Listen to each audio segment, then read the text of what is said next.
Hello, everyone. We are back, and we have Rochelle Bazelais here with us, who is going to do a panel very soon this afternoon about compelling combat. So we're going to get a little bit of a teaser of what that talk is going to be about. Right, so compelling combat in video games, kind of also talking about like where combat should be and where it was kind of just rushed and thrown into a game, and like where that was a weird sound, and where it could have also just been like taken away, and it would have taken nothing away from the gameplay or the game in general.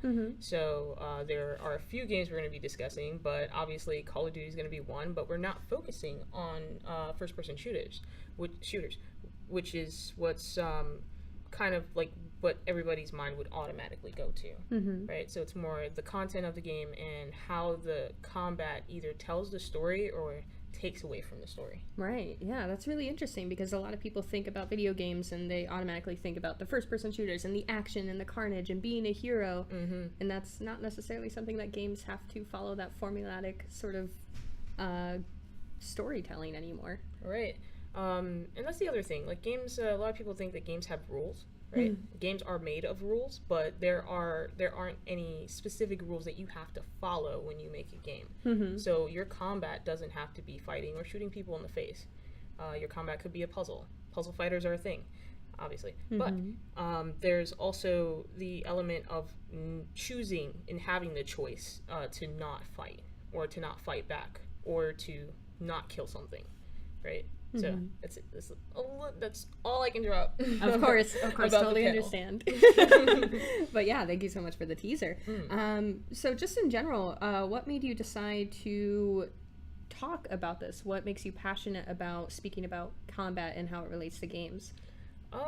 It's kind of more like these are the conversations that come up between friends and other game designers, and also just things that we love about games, and all of that love just like comes into like really large discussions that turn into panels. Yes. But it's more give and take. It's more like, oh, have you played this yet? This was really interesting, and like just going from there. Right.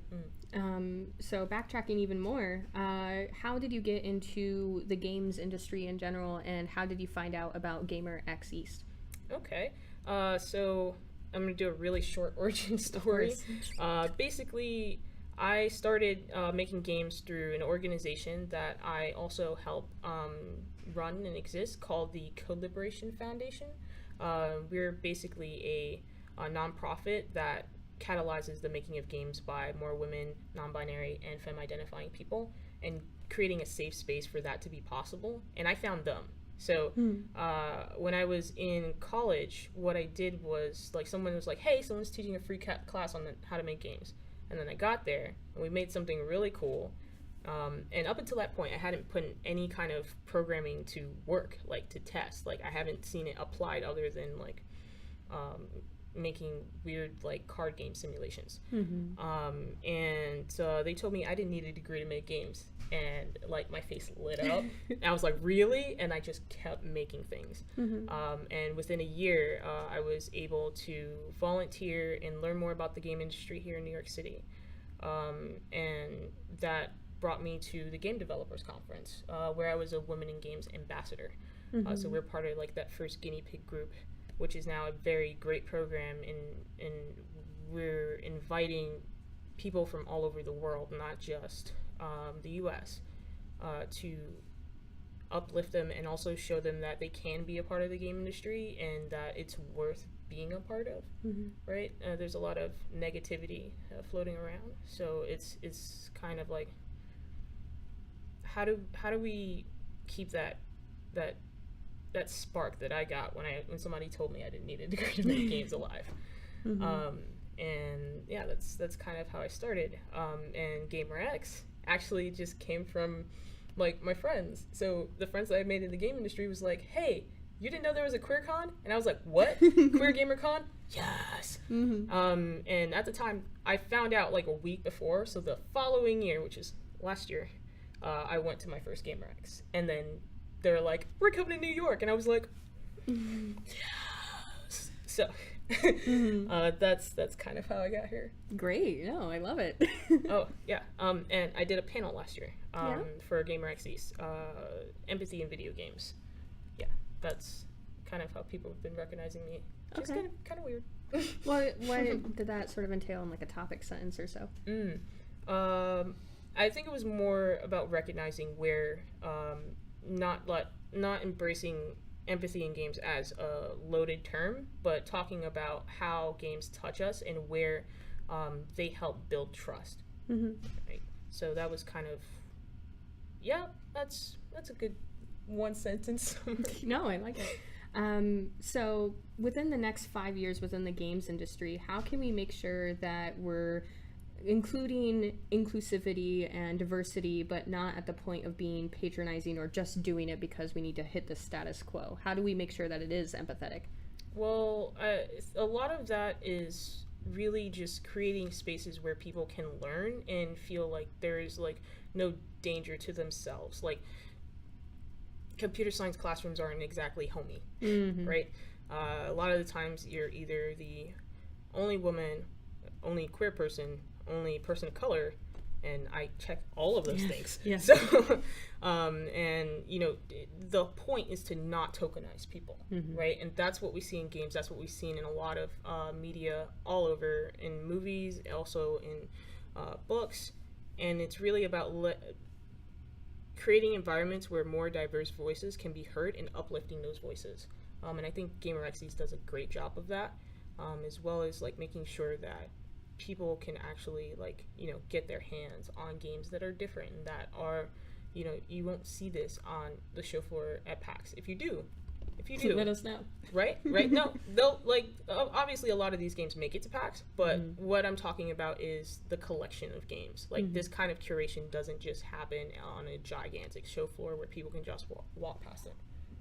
Right. Do you think we'll be able to get to that point, or do you think that we need to make those spaces and then eventually integrate them, or will they have to continue to be separate to make sure that there's the starring of diversity and inclusivity? Well, that's the thing. Like those words in general, separation and integration, are heavily rooted in American culture. And it's not like most of the time you would think that that's needed, but it's more like, you know, making the whole reason why we have these programs is because people of color, people from marginalized communities, underrepresented communities, were never included in the first place. Exactly. And that's where we need to, you know, create those opportunities and also open up the game industry. Like a big part of being at GaymerX is not being like cis straight white male, right?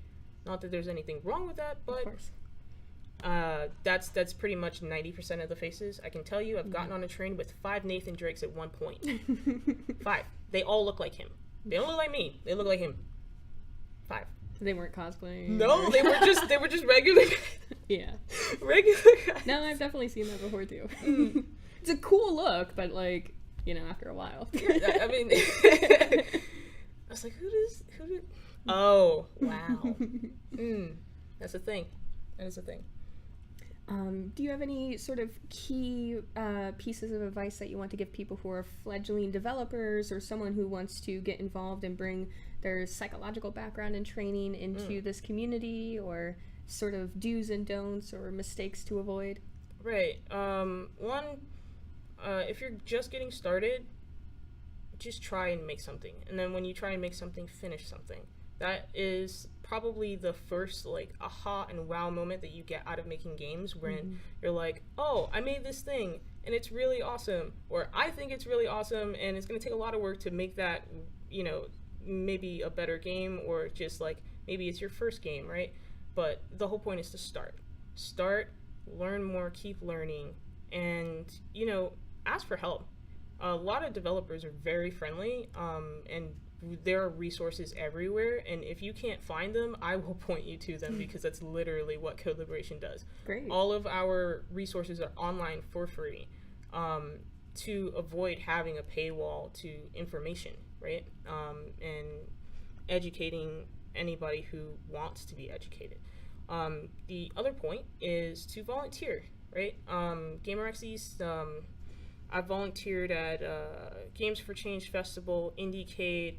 This is how I kind of learned about the game industry. It was my path. It doesn't have to be yours, but that was definitely something that showed me there is space for me here. And, you know, apply for scholarships. GDC has scholarships. A lot of people look at that price tag. Scholarships will get you there, right? It'll also get you support. Going to GDC by yourself is terrifying, right? You don't have to be alone, right? And that's also kind of one of the big things about making games, that nobody makes games alone. We don't make games by ourselves. And even if there is one sole developer working on one thing and it was great, they had help. They had friends. They had people who, you know, held their hand when they were like, I can't fix this bug. And that's a big part of it. So if you're just starting out, you know, make something, make friends, volunteer, and, you know, try and come to more inclusive spaces, because we're here for you. Great, thank you. Can you let us know about a little bit more about like the collaboration, their website, and where to find you, and other things that you and your group of friends are doing? Right. So you can find me at popular_pixels on Twitter. I talk to a lot of people, as well as my itch.io. That's our Bazelais at .itch.io, that you can play all my games. I even have my first game up there. So if you're like, oh, well, you know, the great, awesome developer, blah, blah, blah, all of this stuff, go ahead, play my first game. It's buggy. It's so bad. But the reason it's on my portfolio is because you can see progress, right? That's a huge part of, you know, getting anywhere. As well as the codeliberation.org website. We are a nonprofit. Also, if you want to donate, we also have a path for that. And we're based here in New York City, as well as London, where we're a lot more active. We have a list of courses that you can kind of like take for reference, every class that we've put out, as well as all of the materials. So check us out. Great. Thank you so much for giving a few minutes of your time this weekend. I know that you have to go and prepare for a panel, so please go run. And I hope you have a great rest of your weekend. Thank you. Thanks for having me. Thank you.